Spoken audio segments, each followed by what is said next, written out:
our next storyteller.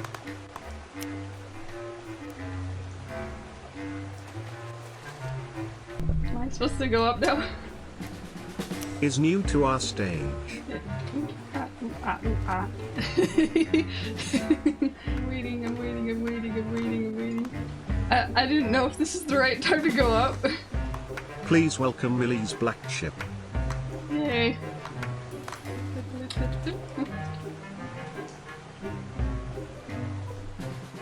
Oh gosh, I'm so nervous.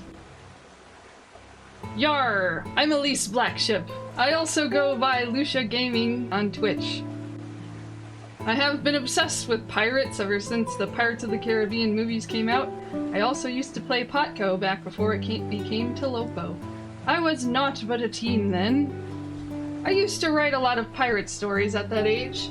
I decided to rekindle my old love of comedy pirate stories, and wrote the tale I am about to tell. Don't eat strange food. Featuring me. Here it be. Captain Hornigold stood on the deck of his ship, grumbling to himself about who knows what. Probably his incompetent cook, considering his earlier plumbing issue, when Elise interrupted his train of thought. "Are we there yet?" she asked, the question grating on the captain's already sparse patience. "No," the captain replied.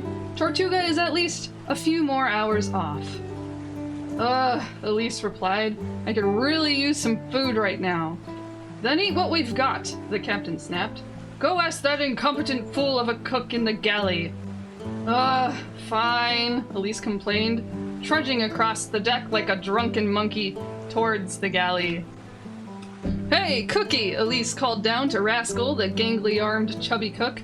"Got any food?" "Nah," said Rascal.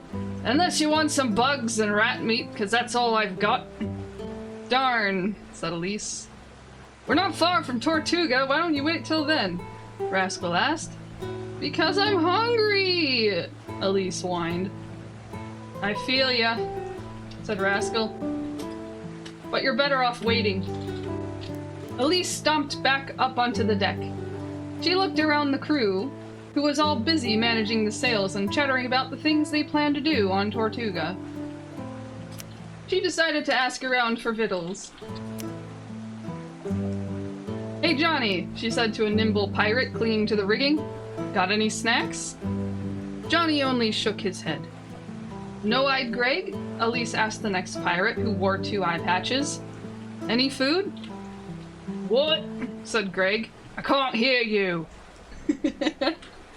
Elise scoffed in annoyance. As she spotted a small island close by, she decided to take matters into her own hands. She dove off the side of the ship and swam her way there. It was quite a tiny island, even smaller than she had expected. At the very least, there were a few palm trees and sand crabs scuttling about. Then, Elise beheld something so beautiful, she could not look away. A lavish, decorated table filled with cakes, jerky, and baked beans. She walked up to the table and breathed deeply the scent of the gourmet food. "Snacks!" she yelled in excitement. Elise picked up a cake and was about to eat it. But she first thought for a moment. Hold up. A table of gourmet snacks in the middle of the ocean? Shouldn't this be suspicious? She pouted at the lovely iced cake she held. It looked so delicious and she was so hungry. Suspicions aside, she ate it anyway. It was moist and rich, a delectable vanilla flavor. But then, the sudden sound of thunder shook Elise to her core.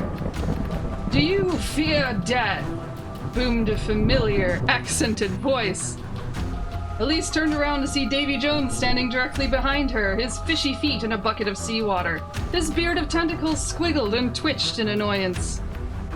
Elise looked surprised, but snuck another bite of cake in spite of Davy Jones watching her. "Did you not hear me?" Davy Jones boomed. "Drop that cake if you value your life." Elise dropped the cake, but all she could think about was how sad that poor sandy cake must feel.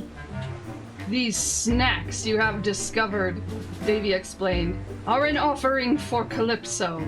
How dare ye greedily eat them up? I didn't know, Elise shrugged.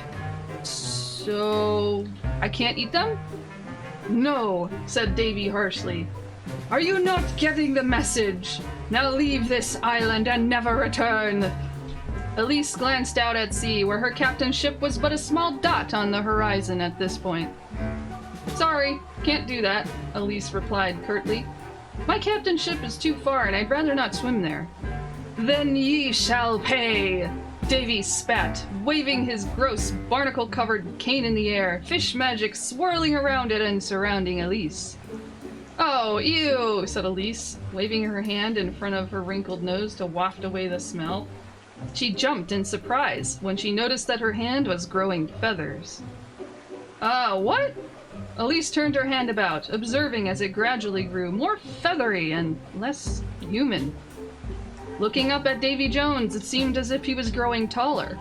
Or perhaps Elise was shrinking? Elise tried to say something, but all she could let out was a hoarse, clucking sound. She looked down at her reflection in the seawater. Bloody heck, as she thought, as she curiously pecked her beak in the water. I'm a chicken. The end.